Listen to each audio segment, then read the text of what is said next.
All right, so good morning, everybody. Thanks for joining me. We are going to be looking at fixing our picker when it comes to choosing our partners, our friendships, and others, whether it be a business partnership or even increasing a current relationship that you're sitting in. So the past moves us forward or it keeps us stuck. It's your choice. And what I've learned is that past relationships teach us what we want in a relationship. Most of us, however, focus on what we don't want. And that makes it harder to actually find what we do want in a relationship.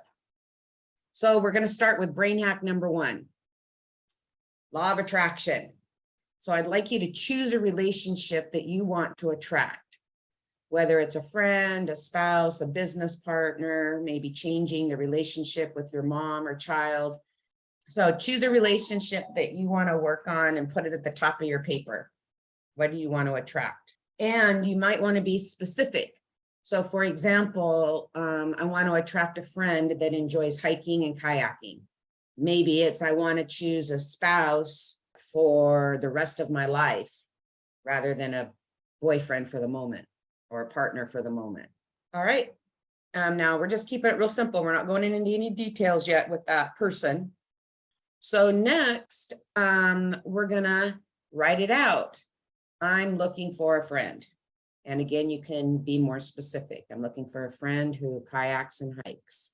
Or I'm looking for a friend that enjoys traveling. I'm looking for a friend that has a dog.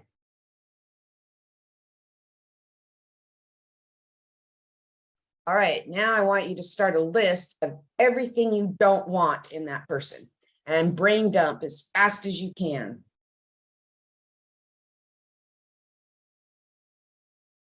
Okay, so how was that? Just brain dumping down that list? Did it come easily? So that's why it's a brain hack. The brain knows what it does not want. It has a much harder time determining what it does want. And it's part of conditioning, right? And then it's also the brain's attempt to protect itself. Okay, so now we're going to take that exact same list and now we're going to flip it into list everything you do want. So you're going to look at the very first thing on your list. And in my list, it was a liar. So what do I want instead? So we're going to flip it. Someone who is upfront. Next one, steals my jewelry. I don't want someone who's a thief. All right, so what do I want? Works for what they want. Now, did I say instead steals my jewelry and then says is not a thief? No, because then I'm still focusing in on what I don't want. So we've got to get real clear on what it is that we do want. Here I'm saying drinks to get drunk. So I want a non-drinker. What are we still focusing in on? A drinker. So this slide needs to change and say, and what could we say instead? Knows their limits or has control. Oh, very nice. Yes, love that. Thank you.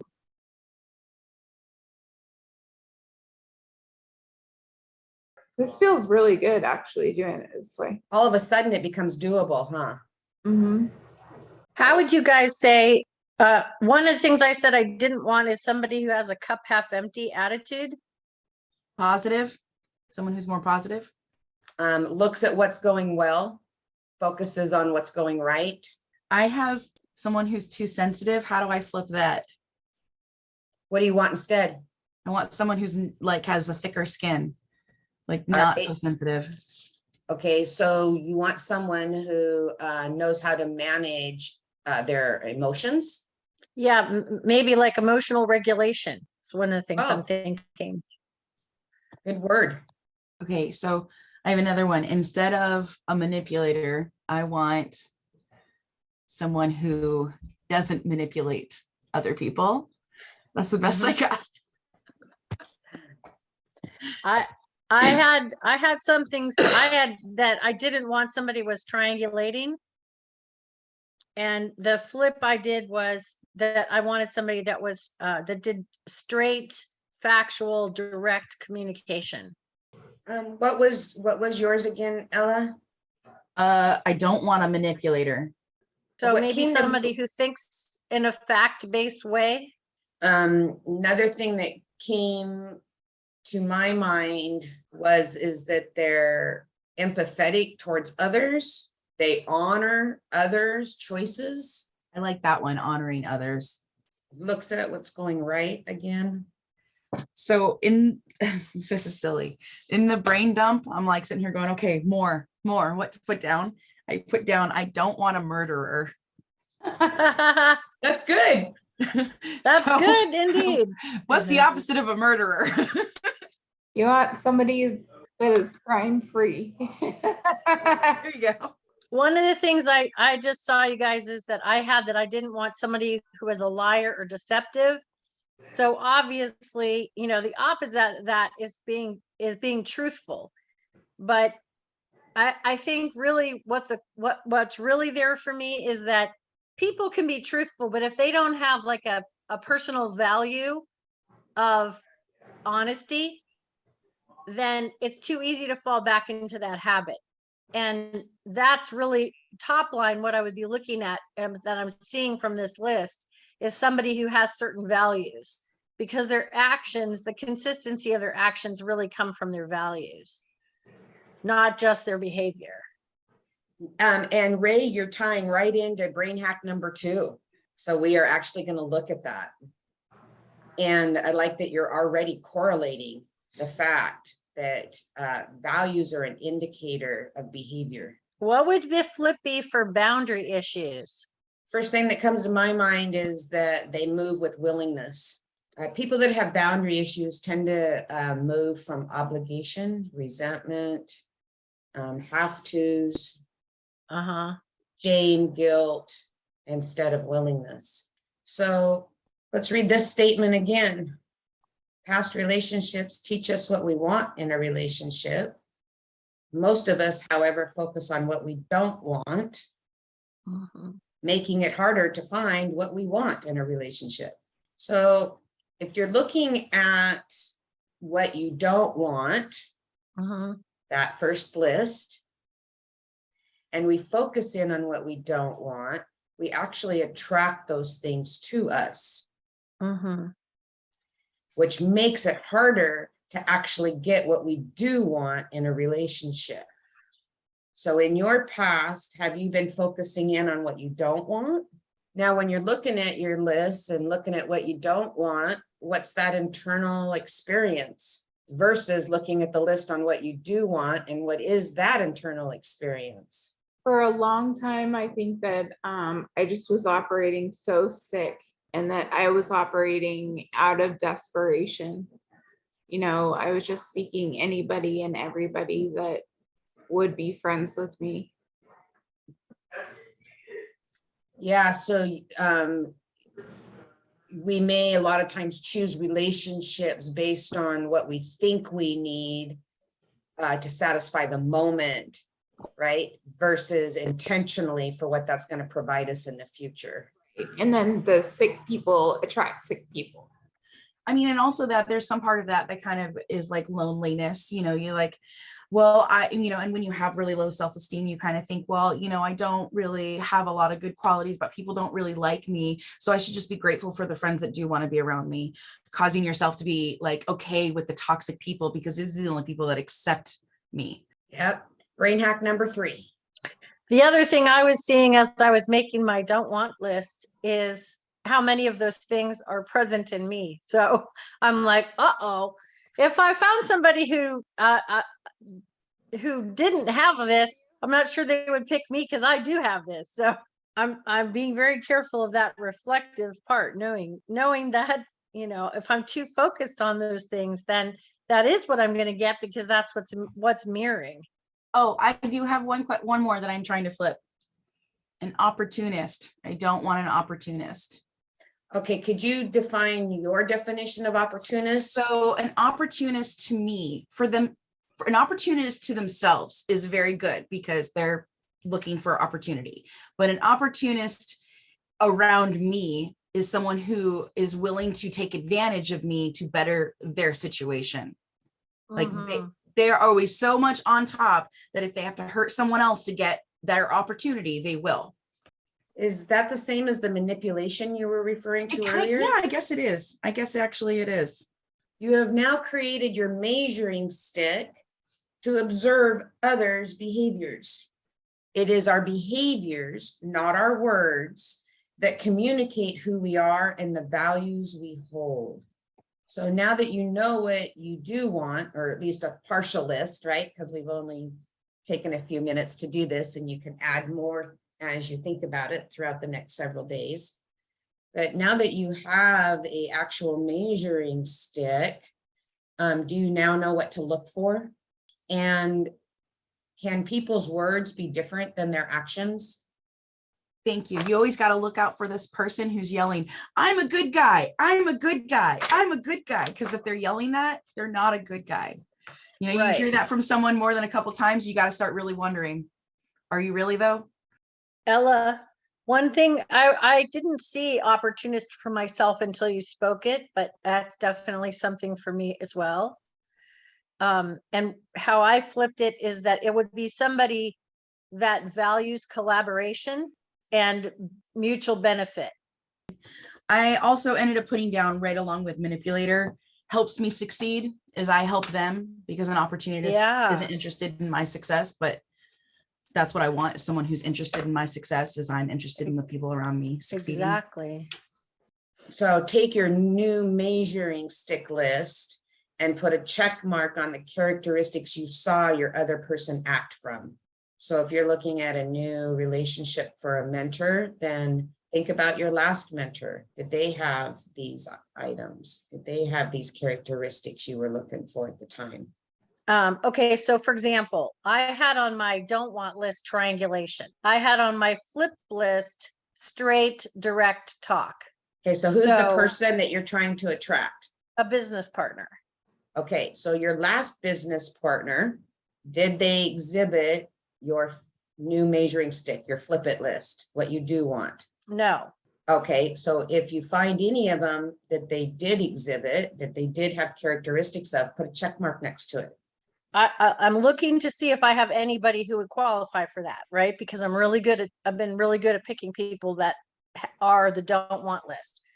So you just made the point, Ray, that I was looking for. Okay, which is we wouldn't have very many check marks. That's right. And that most of your check marks in your brain immediately wanted to jump over to the what I don't want list. See, they did this, they did these things I didn't want, versus jumping in and going, oh, I saw them do these things. So I want you to look at the list of the things you do want and check mark the ones that you saw that other person act from your list of what you do want. So you're ignoring so from this the bad measuring list. stick list, put a check mark on the characteristics that you did see. Okay. Yes. Okay. And the intention from a learning standpoint is that there won't be very many checklists. Checks there. Yeah, typically. Okay. Okay, gotcha.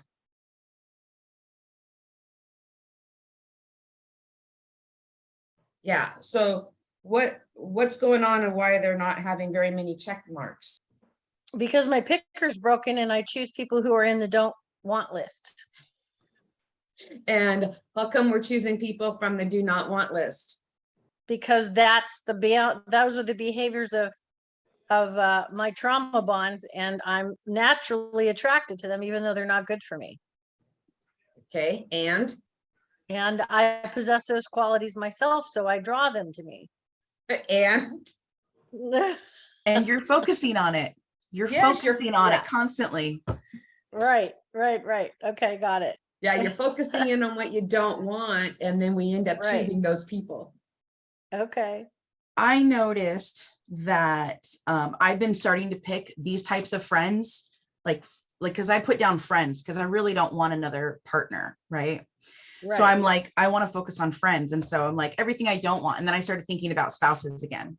And then everything I do want, started thinking about spouses again. And then I'm like, but wait, I have friends like this. I've never had a spouse like this. And I don't even want a spouse anymore. I just want to be me for a while.